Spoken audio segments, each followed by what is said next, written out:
All right, welcome back everyone. We're on session number 4. Let me know how the food is. We tried a different food today, so let us know how the food is. We're doing a little survey around on the food. Yes, that was Rose's request. No more bagels, too much carbs. She wanted some salad. So, session 4, construction documents. We are looking at floor plan and reflected ceiling plan today. Okay. I know we have Josh here, everyone else. Katie, I've done one of these, I don't think. So just want to go back over the format. The whole point of this whole conversation is we're trying to revitalize our culture from a push culture to a pull culture. Okay, the general concept is when we pull, we kind of know where we're going, and we're pulling people along rather than trying to push a big herd that doesn't know where they're going. So as a cultural standpoint, we're trying to grab the essence of what we're trying to develop from a construction document standpoint, from a consistency, from a process. We're trying to collect that because one day, 10 years down the road, 14 years down the road, we're going to try and sell our firm. What they want to buy is process. They want to be able to say, you guys know how to do architecture, show us how to do architecture. That's what we're trying to grab here, is a little consistency in this development. Okay, open dialogue aimed at having a great conversation and learning about ourselves. It's the idea that we want to engage, collaborate, and then innovate. We innovate as a team, we collaborate through communication, and we are vocal, we're outspoken of what our conversation is. So this is an open dialogue. You have questions, pop them up, we go back and forth. Okay? And this is talk first versus listen first. We are definitely leaning towards this side. We want to listen first, then we talk. Okay, because in that sense, with any conversation we go on, whether that's with a client, whether that's with peer-to-peer, whether that's with a partner, this is the approach we want to take first before we go into a dialogue. Quick overview. First question. Name the building based on the floor plan. Shout out, who? Tell me first, who? Come on. Pantheon. I got one as a Pantheon, correct. So we saw that in a floor plan view. We now see it in a picture. Okay? Give you another one. This is going to be a lot harder. Name the building based on the floor plan. Sydney Opera House. Wow. That's impressive. That is impressive. I'll give one for that. I did a project in school once again. Floor plan. Picture. Did we get any of this from the floor plan? No. Okay? So, though we start with a floor plan, that's where architecture began, was in floor plans. That's how we originally started to design as the Renaissance man back in the day. We said, blank piece of paper, we're going to draw a floor plan. In our minds, architects build 3D. That's what we do. Interior designers, 3D. That's how we think. We can't take that for granted because owners do not think like that. When we see a floor plan, yeah, we can maybe get to that if we study a little bit. They'll never get to this image from a floor plan. Okay? But this is what speaks to most words. But it's all built from that floor plan concept.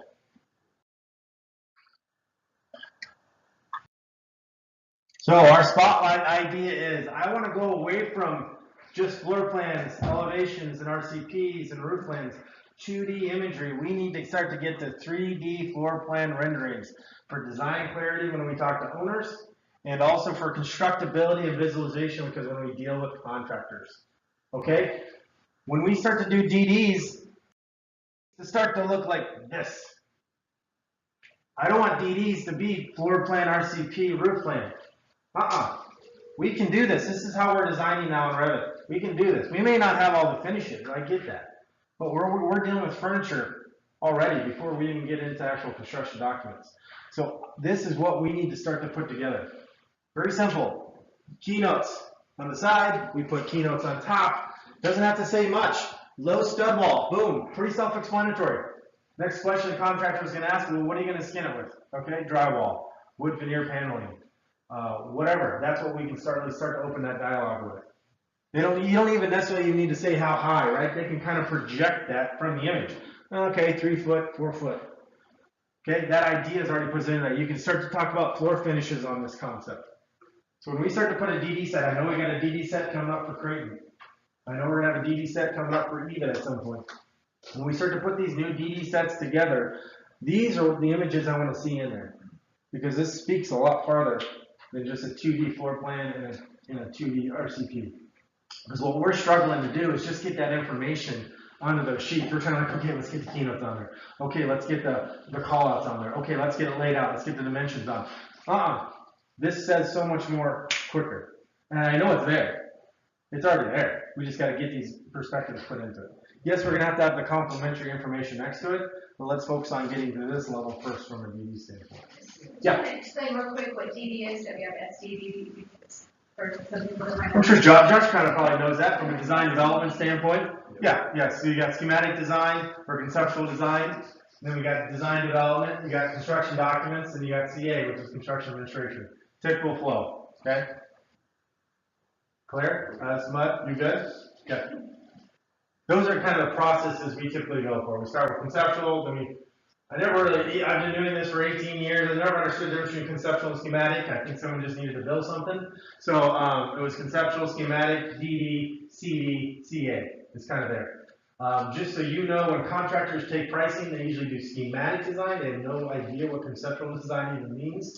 So they do an SD cost estimate, they do a DD cost estimate, then they do a CD cost estimate. Those are the 3 steps they typically do. They're based off of the information we give them in the drawings. Nowadays, we no longer give them PDFs. We actually just say, it's in the model, man, go look at it, right? You struggle with, a lot of times we're struggling right now with some contractors because they want the old school. Well, give me your PDF set, print it out, I'll take 3 weeks, I'll look at the numbers, we'll go back. Those times are come and gone. It's live modeling now.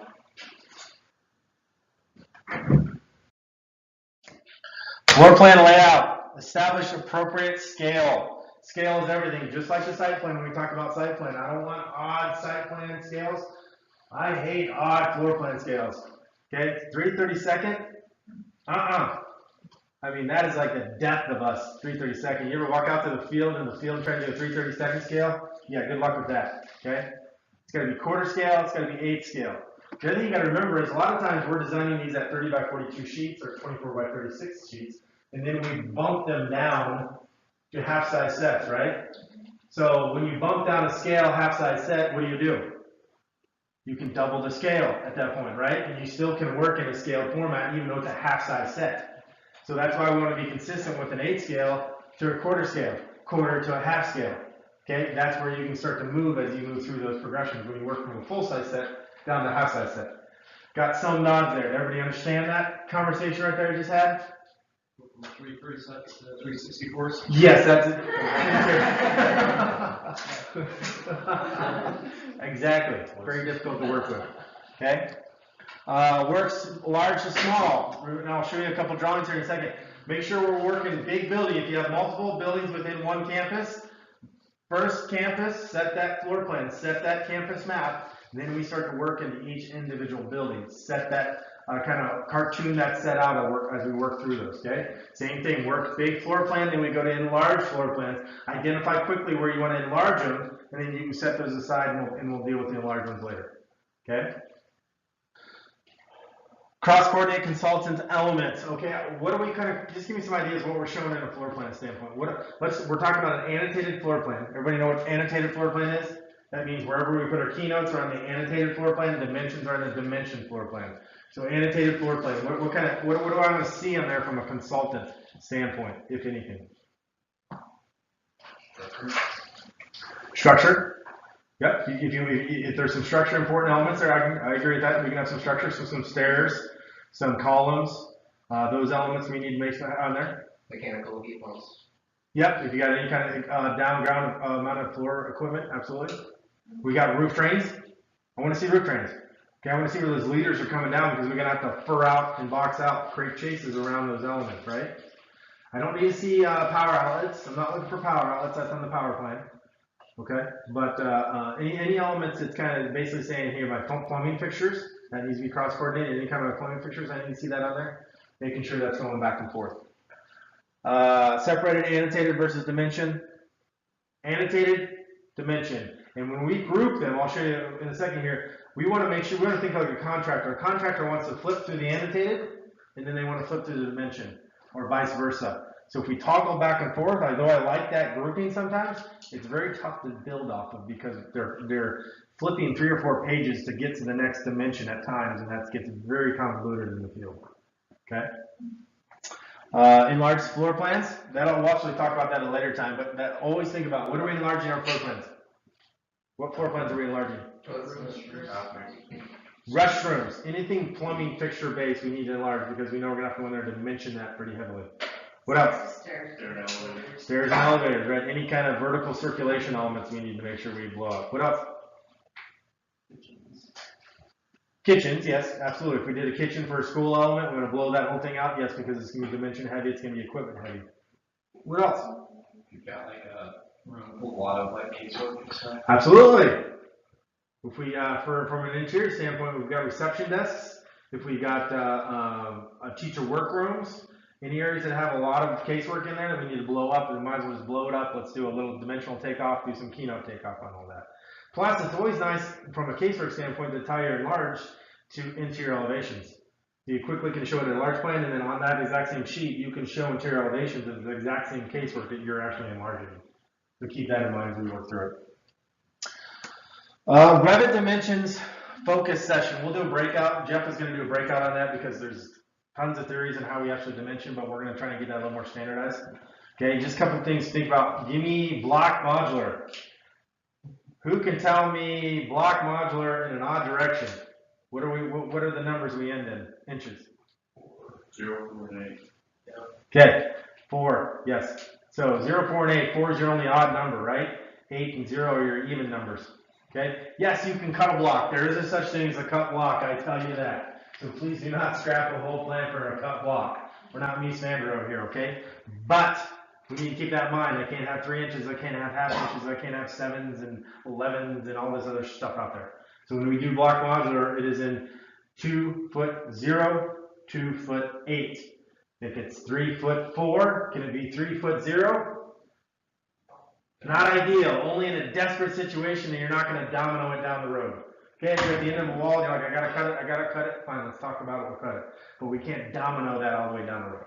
That makes sense? That means that door needs to shift over to 3 foot 4. Right? Okay? Save furniture for finished floor plans. Casework only. What I'm seeing a lot, sometimes I'll show you a floor plan that we turn on the actual furniture because we're getting furniture is becoming part of our design, furniture centric. But it's muddying up some of these actual vital drawings that the contractor needs to see. So they need to clearly see what the built environment is versus the actual movable environment. And so think about that. So when we do a furniture, let's save that for our finished floor plans. And even if we want to do a furniture plan, we can do a furniture plan. Okay, but that otherwise you're getting a lot of keynotes on top of each other. Yes, sir. You have to think about the code plan, even before, while you're developing the floor plan. Correct. So it's an essential piece of the building. Absolutely. So I think what Alan's referring to is when we design from a floor plan standpoint, we need to be thinking about code at the same time. Required number of exits, dead ends, exit signs, width of egress, stairs, all that we need to start to think about. But we also do have a code plan that identifies some of those elements on a code plan versus on the floor plans. Meaning on an actual code plan, I'll actually put exit signs on the floor plan. You never put exit signs on our floor plan, right? But on a code standpoint, you will because it's a code-driven element that they're trying to search for. Well, and if there's fixed furniture, like fixed seating and casework, you may want to show that on the code plan because contextually. You gotta, walk around it, whatever. Yes, absolutely. Okay. Casework. What's another word for casework you'll hear out there? Millwork. Okay, it's interchangeable. Contractors use it all the time. So just remember casework versus millwork. Okay. This is a floor plan we've done. Reads pretty well. It's a little light for the screen at times, but you got your elements on there. We got to make sure we got our building cuts. Right. First thing we want to look at, we got building sections on here. Make sure, what does the arrow indicate? You can tell me which way? The way you're looking, right? So think about that. Make sure that the way we're looking, a lot of times the computer will do it for you now, but make sure that these make sense. And if I'm all looking in one direction, maybe not the best cut either, right? I may want to go say, if I'm going to do too close, maybe I want to look this way and then look this way for the other one. Think about that. Take the time to actually put that together and say, no, this one it's fine because I know we're looking at some window elevations versus over here, we're looking at some floor plans. Okay? If I ever talk about your floor plan, it is not personal. Okay? Please don't take it personal. Okay? We're just here to learn and we're here to build on stuff. So, and there's always improvement no matter what we put on the screen. Okay? Also, let's look at, make sure we got enough cuts. This is a decent amount of cuts here. Okay? I'd say this building's been cut appropriately from a cut standpoint. We got 3 cuts. We know we got a glass condition here. We got kind of a quasi open and closed feel here, and then we got a larger part of the building here. So we know roof-wise, there's some things happening here that aren't happening here. So make sure that, don't be shy. If you're like, hey, do I do a cut or not do a cut? Let's do a cut. I'd rather be safe than sorry on a cut because otherwise it's gonna come back as an RFI anyways. And we're gonna have to answer those questions later. So I'd rather do it where we up front can actually think about some of the conditions, actually handle some of the conditions. All right. Elevations, you can see your elevation marks. Those are your elevation marks all the way around there. Appropriately sided marks. Remember, when we do elevations, though, it's origami. The whole building has to be unfolded, right? So if I took this elevation mark, I'm seeing this, right? Okay, so I got this face and I got this face. Okay, if I take this elevation mark, I'm seeing this face and I'm seeing this face, right? This one, plain and simple. This one, this face, and this face, even this face, you're seeing the ends of these, correct? Think about that from a depth standpoint, though, because sometimes, I don't know, if this is a critical corner, I may need to come over here and do another elevation just to get that corner. This one, not the case because it's just a return wall, there's nothing happening there. But if it's a little bit more of a critical face, even this one's not that critical face, there's some fenestrations happening here, some penetrations and things like that. Let's get in there and let's take a look at it. Because depth of field is going to change a little bit based on what we're showing. Okay?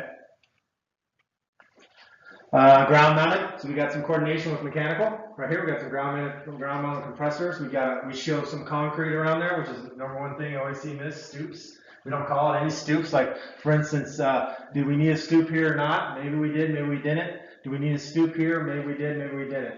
Let's put that as part of the building element so we can tie it to it. Yes, it's shown on the site plan, but let's also show it on the floor plans so they can quickly identify those. All right? Yeah. Let's talk about that screen or whatever. I think there's a screen on the end there, and how you show that in the Left side? That's one. Oh, this one here? Yeah. Yep. So that is an overhang. That's a building. So the roof actually cantilevers out. And then it's picked up from some cross bracing columns out here. So you can kind of see, back in the day, before Revit, you'd probably just see a couple columns and call it a day, right? So you just be like, okay, there's a couple columns right after cross bracing. Now with Revit, it starts to show some cross bracing, some other things starting to happen there. They're actually accurate. We kind of would maybe project them in the old times, but now they're accurate. But at the same time, they're kind of convoluted. You're kind of like, what are those? I don't even know what those things are. Right? Are they a wall? Or are they not a wall? So let's make sure that we can identify those with a little more keynoting. Even if we need to break out this as an elevation separately, that would be ideal. To say, hey, let's do a sub-elevation of just this element, pull that up on the side.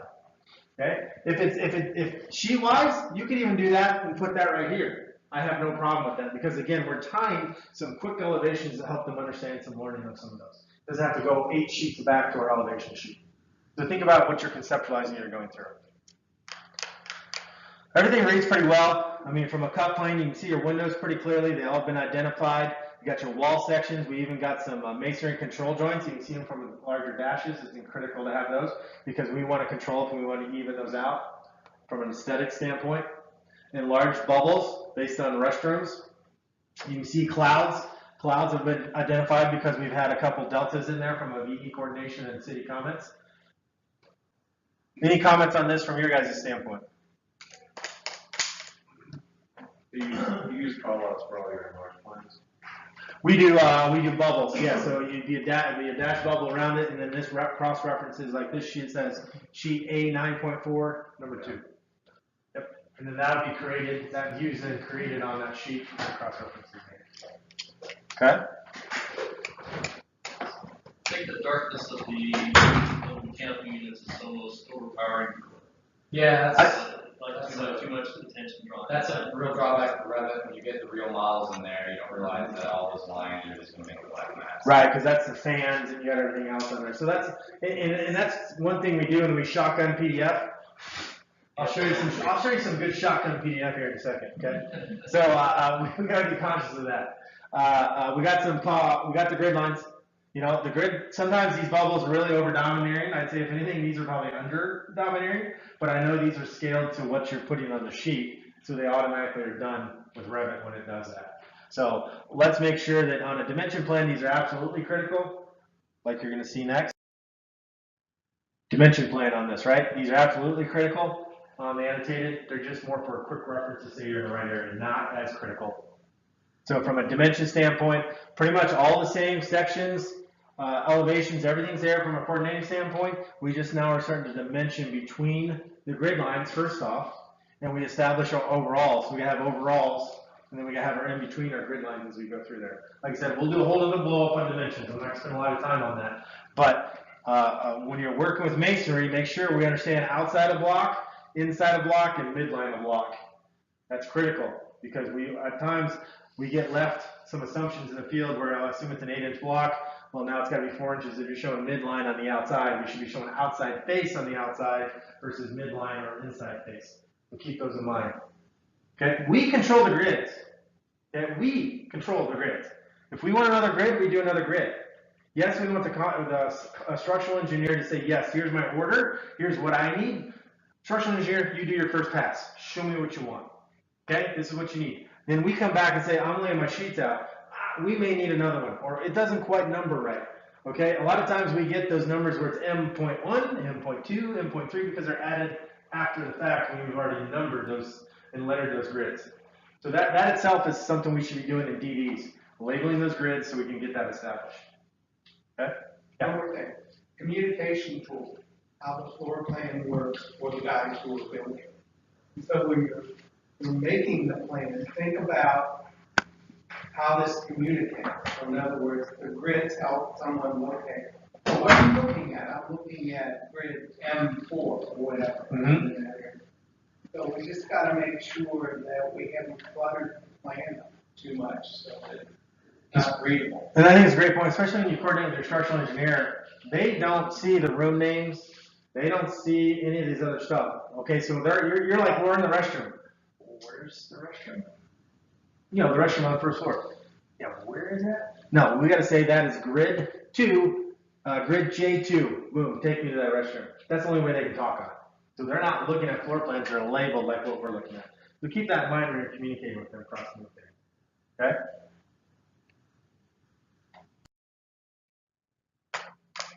Put this one up here. I liked it because we have a key plan, right? Key plan up here, we quickly can identify the 4 buildings. We can always track them through our key plan. So we have a multi-building campus set up. I want to see key plans. And we can number them. Once we number them, that helps us identify where we're at. Just like our grid, this helps us identify where we're at all times as we move through. Okay?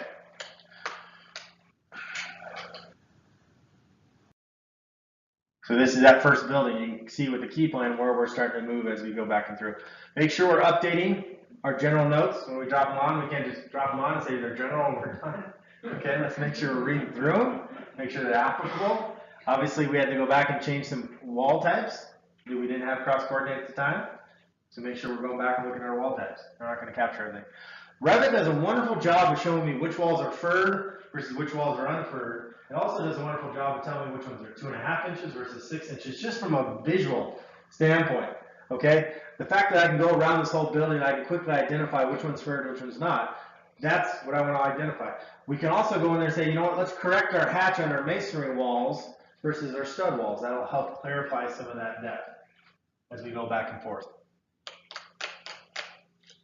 Not going to spend a lot. More or less what I was trying to get out of these was the grid. The difference here is we went A1.1, and then we went A1.2. Okay, 1.1 was the annotated, A1.2 was the dimension. Okay, so that gets a little tough because now when I start to go through it, if I'm gonna try to do dimensions on building 4, as I'm laying out building 1, I've got to jump what? 1, 2, 3, 4, 5, 6, 7 sheets to get to my dimension. And ultimately, I want these side by side because I'm laying those two buildings out together. So think about it in that sense. Okay. Don't be afraid. Don't be afraid to add another number line there. Okay. If you need to go to a 1.1a or 1.1b, don't be afraid to do that, because think about this numbering here. I've done a lot too, where this numbering actually corresponds to the building too. Right? You could say 1.2 is actually your 200 building. Everything oriented with your 200 building is on your 1.2s. Okay? Same thing with the one. You can actually use that to your advantage as well.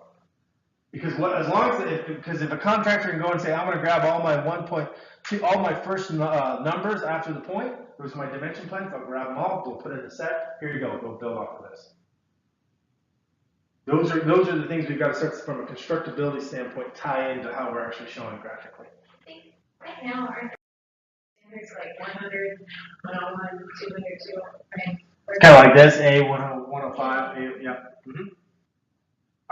I think this is where it's going. I know this is the more current set versus I know that was an older set, so I know we've been shifting a little bit as we go back and forth.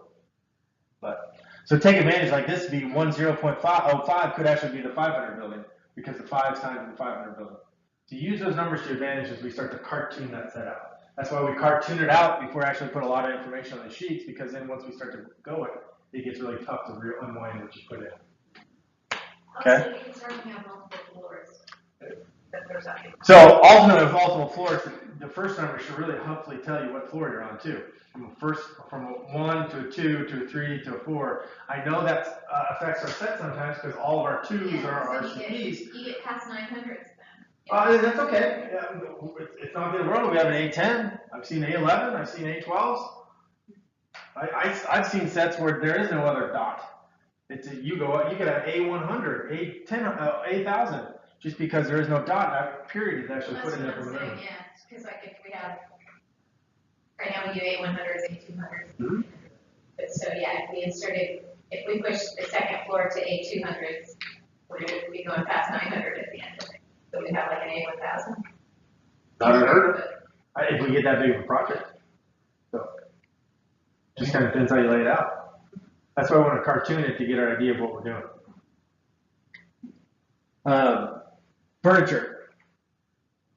Kind of convolutes this plan, right? Not necessarily needed on the floor plan.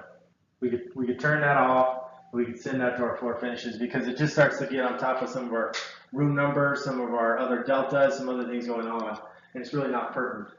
And if anything, it's totally out of the contractor scope. They really don't need to know it's there from that sense. What I did like on this one is we actually started to hue the furniture. You can kind of see it's actually gray tone. This actual kitchen equipment is gray toned a little bit in here. I do like that, not on the floor plan again standpoint, but I want to be able to manipulate those layers so we can create some depth in these floor plans. So it's not just black all the way across like those condenser units, like the furniture. Let's get some visibility graphic control layer to say, hey, how can we actually make these look more appropriate when I first read it?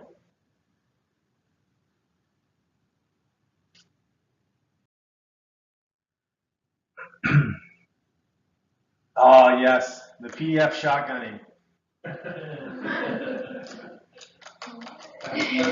Got some furniture outside the building. That's when you have to check your consultants. Yeah, that's what that is. So what happened here, right? Our consultants are working all the way up to the deadline. We're working all the way up to the deadline. We actually have this as a construction set. Oh, boy. Right? And boom, PDF, boom, go guys, go, you're good. Yikes. Problem is, it's been printed. I've already got sets into the city. I've got half-size sets. Those are thousands and thousands and thousands of dollars just to get that stuff printed out. So we got to make sure we leave at least a day or so, a half a day minimum, to get our eyes on some of these PDFs so we can go back and turn some things on and off and make sure that it's hidden, not up here in some view standpoints. And a lot of times, you need to call someone in for some help to do that. Create that quick PDF set. Say, hey, Sue, go with Paul. Sue, just flip through the set real quick and just identify what's not looking right from your first blush. That's all it takes. 3 seconds on a sheet, you can quickly identify, hey, that doesn't look right. That doesn't look right. Make a quick note, Paul can readjust it, he's off and running. I understand you're frantic, you're pulling your hair out because you're trying to get this thing done. Okay, Sue's just having a good day because she's already got her deadline done. Let's take advantage of it. Okay? You can help her out, switch roles later. After time you guys call and wants it. You know, it's like, hey, wait, I mean, and here we are, we're scrambling just to get it done, and then you get out, and it's just like, Deadlines are hard. deadlines are very hard, okay? I mean, I'm very. Can I say on my And it's like, oh my God, it's been for 12 hours, I got it printed, I can get out. What is the, There was no deadline. what is the code minimum foot candles for emergency lighting along a path of egress? Can you do me a favor? There's a print on the print. There's a big stack of 118 sheets. Can you grab that? Here. I didn't hear you guess. 1 foot candle, yes, sir. Okay. 1 foot candle is the minimum we need for egress. Why do I say that? A, really what you understand is there are such things as foot candles. You've never heard of that word before. There is a foot candle. We don't have to know the nth degree of it, but we have to understand when people start to talk about that. It's an important word we got to understand. And we hope that our electrical engineers, What? we hope that our electrical engineers Yes. keep us in mind. Yes. Yes. Is the classroom part of the path of egress?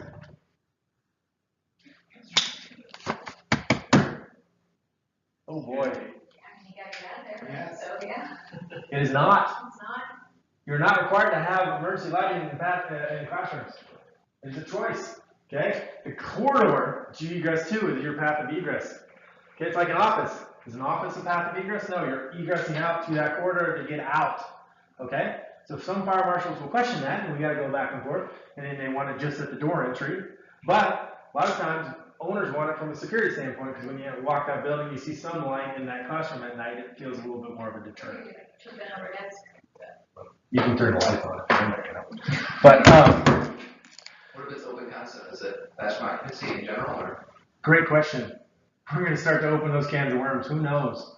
We got to start to go how they're going to start to interpret some of these concepts where we don't have a start and stop with classrooms anymore. We don't have start and stop with corridors. And then dark building versus right? No, I definitely feel it's going to have to go to more of a blanket emergency system just to get some general luminance in there.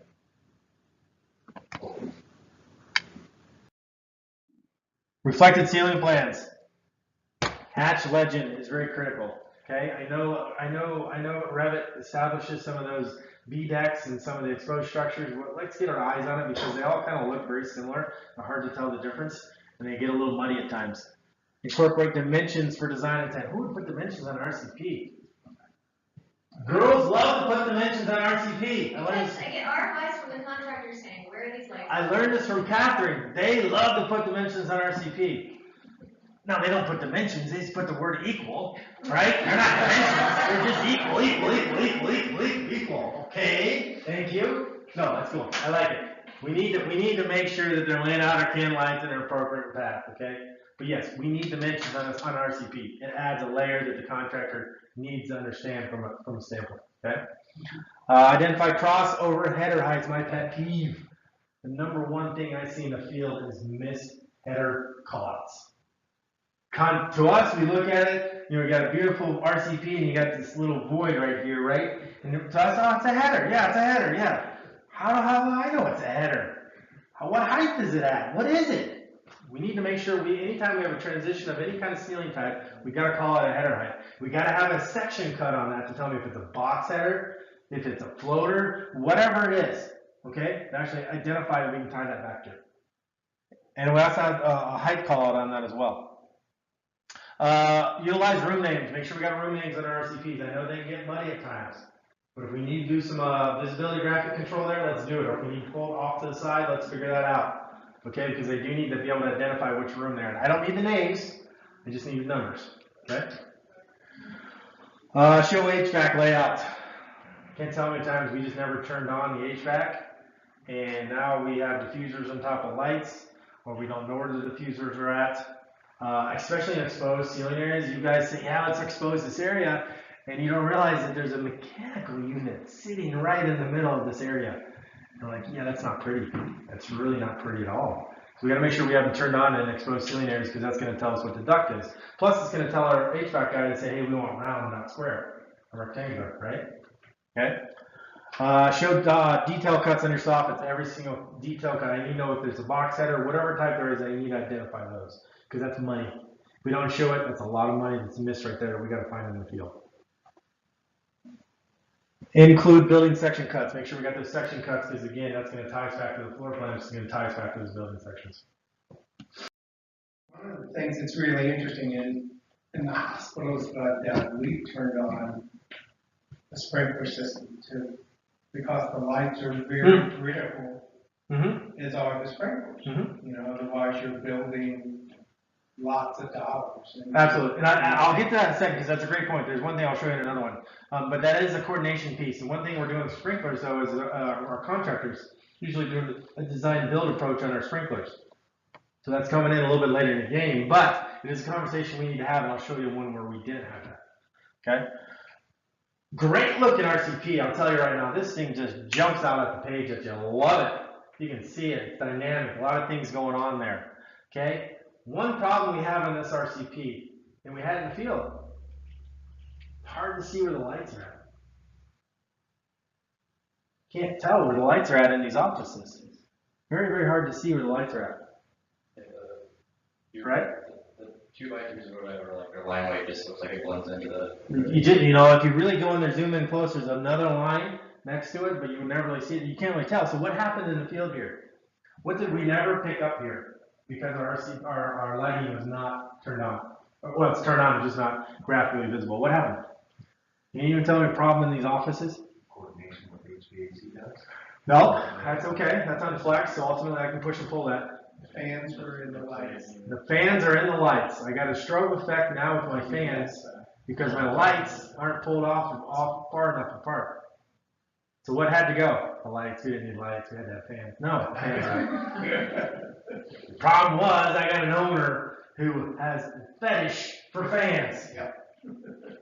Okay, so that's 2 more lunches I got to buy him out there and explain, sorry, we screwed up on your fans. You're never going to get them. Okay, so let's just make sure we got that. You know, this one we could pull it apart evenly. When we started to get here, they're 2 next to each other. We easily could have resolved that had we identified that early, just to pull those 2 apart a little bit farther. The fans would have been an issue. Or do we need to go to a smaller fan? Those are things we can quickly identify when we make sure we got those visibility tests on there. Okay, great hatch pattern here. Looks really good. I love the layering. I love it aesthetically. It reads really, really well. Okay. Same idea, RCPs. Go back to the, if we have multiple RCPs, we can start the exact same layout. Our RCPs should mirror our floor plans. However you lay out your building from a floor plan standpoint, you need to lay it out from a mapping of an RCP standpoint. They can't change up. Okay, because that's, again, that's how the contractor is quickly going to go grab A3.4. Well, they know the RCPs are A4.4. Tie those 2 together. Here you go. You can build that building. Okay. Just kind of, again, showing you moving around.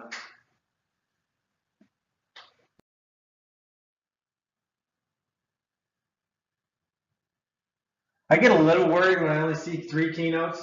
I get a little nervous there. There's a lot of information we can put out there. I mean, I'm not saying make up keynotes to make up keynotes, but it's okay if we can kind of maybe shoot to get maybe 10, 12, you know, something in that range, just to kind of give me some information. This is a pretty complex building. Let's make sure we get some information on it. Ceiling grid layout, mains versus runs. So what's the difference between your main run versus your side your runs on ceiling grids?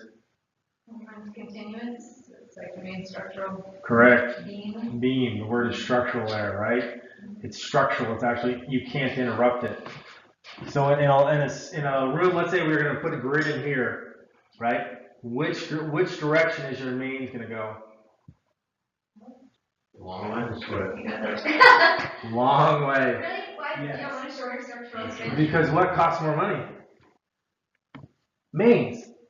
So I'm going to run it 2 mains in here and I'm done versus 8, 9, 10 mains in here and I'm not done. And all they're trying to do is, and mains are suspended. They're not actually physically spanning from this distance to that distance from a structural beam standpoint. It's just they're not interrupted, right? And then all these individual ones are laddered into it as we go through. So keep that in mind as we go through there, because mains are important. We're going to have a main run versus side and back and forth. How do you show on your plans actually, which is the main and which is not for you. You really don't need to. I mean, that's an industry standard kind of takeoff from a subcontractor standpoint. We just need to be conscious where we would anticipate those mains to be. Yeah, but I have to shift. Correct, as you shift back and forth. Yes, we're not calling out, hey, here's a main versus not, because that's their takeoff. 2x4s versus 2x2s. 2x4s, what am I talking about? Size of ceiling grid or size of lights, right? It'd be a 2x4. What do we establish? Establishes your lights and establishes your grid. Which is more expensive? 2x2. Why is 2x2 more expensive? More borders, right? However, that's starting to close. Why is that closing? Because what? LEDs. 2x4s were originally driven by 2x4 light fixtures. That's why we did 2x4s. Because the light fixtures 2x4, we needed the actual luminescence of the broadcast of the light to actually give you where it is. Nowadays, with LEDs, a 2x2 can give you the exact same output of a 2x4, right? From a fluorescent standpoint.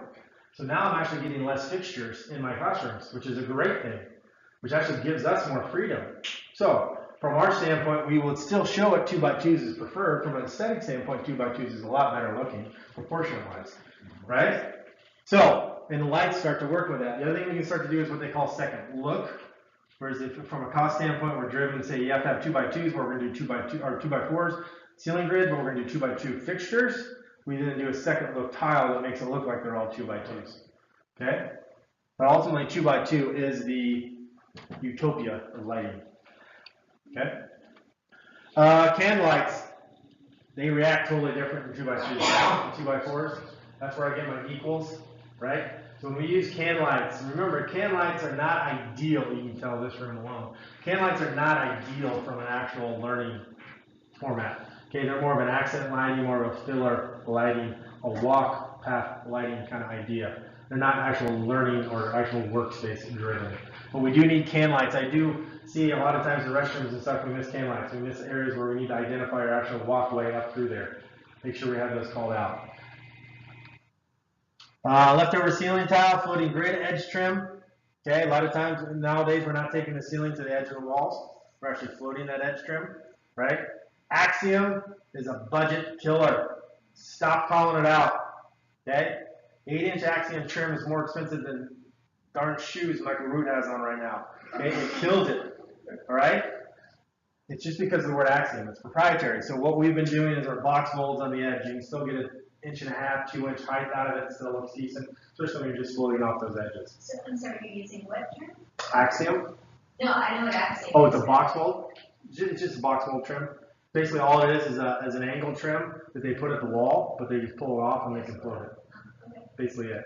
It's pretty cheap. Suspend it. It just doesn't go up 8 inches. The tallest it comes with Katie, probably what, 2 inches? 2.5, maybe the highest it goes. But it gives, especially when we're just giving some gaps, it's enough there to kind of present what we're trying to do from a cost standpoint. Okay. Light fixtures versus diffusers, which one wins? Yeah, did you ever go back and look in the studio? We had a diffuser win back there. Next time we're in the studio, go take a look. We had a diffuser win. Okay, light fixtures win every time. Why? Because that's evenly dispersed. Air, you're not feeling the difference. Matter of fact, you're just blowing it hard on one person versus another person. So, okay, keep that in mind. Standard B deck. Can you tell me the difference between these darn things? Very difficult. And then here's the worst part. Then we jump up to here, and my ratio doesn't even match my darn ratio there. I have no idea which one's which right here. That's a big takeoff. This is acoustical deck. This is outside just exposed deck. That's a big takeoff. So I got to make sure. I don't know if that's Revit just proportioning it there and thinking it's accurate. If we need to go back and increase that to match that to make sure he's come up. Plus, this is hard to read. Yeah, when you're creating your symbol legends, you gotta really pay attention to the scale that the symbol legend's at. Make sure it matches your plan. Otherwise, you'll have those issues. Those hatches are scale dependent. Okay. Because sometimes you'll create a legend and it'll be like a 12-inch equals 12-inch scale, and so it'll just blow your. Just blows. Yeah. Okay. Okay. All right. So just again, don't just take for granted what Revit is putting in there as quality. All right, we need to go back and double. Same thing, this gets a little muddy in here. Overall, we have some baffles we're hanging in there too. A little harder to read, okay? Who is responsible for photometric layout of interior and exterior lighting?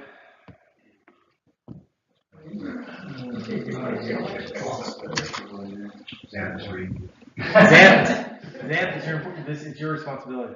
Come on. Electrical engineer. Electrical engineer. No. Architecture, full engineers. Who's that? We're responsible for electrical. We're responsible for the photometric, no. Who? The vendor. The vendor. The lighting vendors are responsible for the layout. Don't let the electrical engineers fool you. They don't do the photometrics. Okay? As soon as you call them up, they're going to turn around to the lighting vendor and say, hey man, can you give me some photometrics on your lights?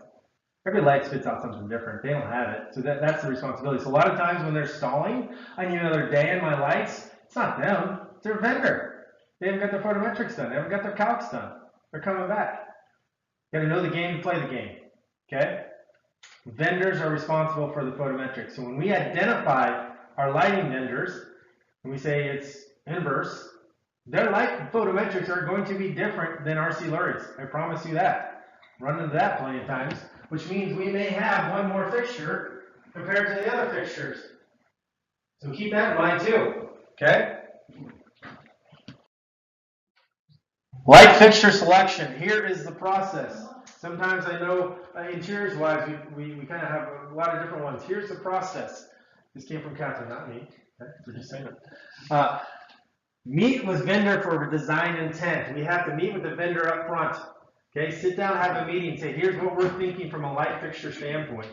Have that design intent. They'll then create the package. Okay, then they'll give the vendor, provides fixture options. We'll review it, see aesthetically what we like. That's all we care about, right? We don't give a rip about the photometrics, right? Make sure appropriately, if it's an up-down line, what we want there. Send the RCP to the engineer, then the actual vendor will circle back to the engineer, start to coordinate their layout, make sure the photometrics are going. And then the contractor, this is where it gets a little hairy. Okay, contractor to bid lighting package. This is where the game starts. Okay? Because we worked all around inverse, loved our package, loved our lights, boom, you're over budget. Oh, okay. Well, just give us some substitutes. Oh, we'll give you substitutes. We're going to go get RC Lurie's substitute. And they're going to give us a package. Of course, RC Lurie didn't put any time in the design intent. They don't know what the heck we want, but here's our package. Oh, it saves you $300,000. We'll take that package. Then we got to come back and now we've got to go through and say, well, that light is freaking ugly. It's from 1980. Where am I going to hang that thing? I'm doing a silver package. So they even have a silver option on the finish. What do you want me to do with this? Okay, but that's a tug and pull war. Just know it's going to happen. There is no. I have tried to skin the cat 12 different ways in this process to not have this happen. It has happened every single time. Okay? It's going to happen. It's just the way they say in a competitive market. I have a question. Yes? Meet with the vendor about all of the light fixtures, or do you just say you have a bunch of 2x2 LEDs and require new classrooms? Do you let your electrical engineer suggest something? So you can kind of pick and choose. And if you're like, hey, I just need to replace a couple 2x2s or 2x4s, we kind of have a standard package we use with those anyways. There's a different midline, higher price, lower price stuff. So no, you don't have to. But at the end of the day, what's going to happen is if you don't, let's say you meet with the engineer, you just call up Henry, EDC, pick me a 2x2. Well, what's ultimately Henry's got to do? He's got to go back to the vendor anyways. You don't know that, but they have to go back to the vendor. They don't have all the information they need unless they go to the vendor. So he's going to say, I just use this 2x4. He knows he's already dealt with the vendor multiple times on that. He kind of can work with it. Here's my package. You're good to go. So it never hurts to go to the vendor because ultimately we're controlling our design intent. If it's not a design-heavy project, okay, let's just do some utilitarian ones. Let's get it done. You don't have to go through every nth degree when you do lighting with a vendor. You just need to do your specialty areas, your focus areas. They can put some fillers in because they know a budget and they also know some different lines. So they want to stay line consistent so that they're, from a budget standpoint, they're pulling those budgets. Okay? Vendor. Here's some vendors we have. Arizona Lighting, Inverse Lighting, RC Lurie, Wild West lighting. Those are kind of the big boys out there, right, that we kind of deal with. There's always specialty offshoots, but more or less, these are the big ones that we're actually dealing with from a lighting standpoint. I will tell you this, lighting relationships are critical. Okay, I can tell you right now, Westmec, phase 1, we built it. Phase 2, we built it. Phase 3, we're being built. They gave us a efficient cost standpoint 2x4 fixture. Okay, that fixture, when it was finally installed, the lens has no clips in it. So the problem is the lens falls out, or it sags, and you look in this beautiful room, and next thing you're like, you got something sagging this way, something going this way, and you're like, that is freaking ugly. Okay, that became a problem, right? From an owner standpoint, when we've specified it, we're going to specify it on the whole campus. Well, next thing you know, the owner's like, holy cow, I hate these fixtures, and you've got at least 12 in each room, and I got 30 classrooms per building. Holy, that's a number right there, guys. Okay? Who's our first phone call to? No sales rep. They can't do jack crap. We call our vendor, right? And we say, hey, and I don't want to call the vendor. I want to call the owner. That's who I'm calling. I'm calling the Inverse Lighting owner. I don't want your stinking rep. Okay, and we're having a conversation saying, what are you going to do about this? Sure enough, what did they just now, personally, okay, Jason, if you don't know him from Inverse Lighting, personally got up in the ladder and changed out every single one of those fixtures for 0 cost change. Because he knew he freaking screwed up. The whole fixture, or did they have a fix? They had a fix because the brand new updated fixture lens snaps it a little differently. One day he was looking at them both. He's like, holy cow, I can just interchange them. But obviously that means physically I have to interchange them, right? 360 times. They just got it done. Okay, so that's why it's important to have those vendor relationships, understand that, hey, we're not doing it to push product. We're doing it to make sure we're taking care of an owner from a client standpoint. They know their Inverse Lighting may help us up front, or RC Lurie may help us up through the whole design process. They know it's going to get lowballed at the end. They know they are. It's just the name of the game. So they may lose. They may put 3 months of design work into it, photometrics, everything, city permit, everything, and at the end of the day, they could just get undercut. Contractor says, we're taking it. Sorry, we're done. And they lost it. Now, they can get as aggressive as they want to get. That's their choice. But they also understand they're going to win some, they're going to lose some. Right? That's just kind of like foul, penalty calls in basketball or football. It just goes one way, it goes the other way. Okay? Goes back and forth. Next session. Oh, one thing I wanted to show you. If you haven't seen it, this is a lighting submittal. They're a nightmare. Nightmare. Absolutely hate them. Okay? A couple days right there, sitting right there. Okay? Do we just pass it on to the engineer and get it done? Yes, but we got to get it back and look at it. I don't want to look at this thing first. Trust me. Believe me, I don't want to look at fixtures that ain't going to work because I've done that before. I've got eager. Yeah, we got, let's go at it. Yeah, we spend 3 days on it. Engineer's on vacation, comes back on Monday. None of these fixtures work. They're not even what's spec'd. Oh, really? Yeah, no. They look good. Doesn't matter. And work. Okay, you're right. Yeah. Let them review it first. Make sure it meets their needs from a spec standpoint. Then we can come in and start to identify aesthetically, yes, we like it, and yes, we don't like it. Make sure we identify colors. Important to call out. What's the other thing we need to identify and make sure we got consistency? I drove by beautiful building by ADM, one of our competitors down New Performing Arts Center. We got exterior lighting at 3,000 Kelvin, and they got some building lighting at 3,500. Wow. Big difference when you look at it from next year. Like, even my son, who's 10 years old, says, that looks terrible. Yes, I know, I'm developing a monster. He goes, that looks terrible. And one's warm light, one's cool light. Right? You can see it right away. So make sure we have that cross coordinated as well when we're going through those lighting connections. Not your job to pick them. It's just your job to identify which way you want to go with it, and it's the engineer's job to make sure they're consistent. Okay? Next one's going to be on roof plans and roof details. Sorry we got started late, guys. We'll set it from there. Food good? Okay.